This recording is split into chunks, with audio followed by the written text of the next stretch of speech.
Okay guys, pauwi na tayo. Yan na yung bahay. Ayan. Nakarating na galing sa pag-atid.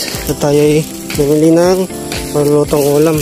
Umagahan, tanghalian na yan guys. Kaya let's go, samahan niyo ako magluto. Una guys, lagay natin itong bawang. Sunod yung sibuyas. Pero wag na muna natin isisindi. Yung isda.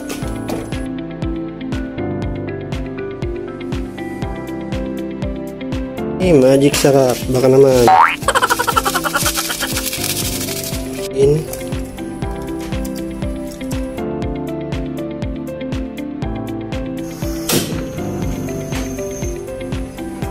Tayin kumulo.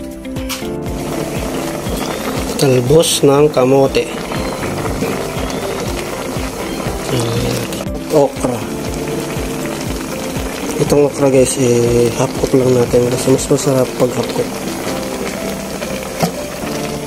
Yan na, wala na maluto. Ayan. Pwede na mapatayin siguro to.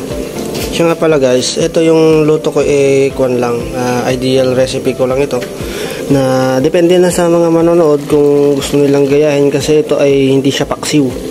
Ang pagkakaluto nito ay hindi siya maalat, hindi siya maasim. Si bawal po sa akin yan, kaya maraming salamat guys sa panonood.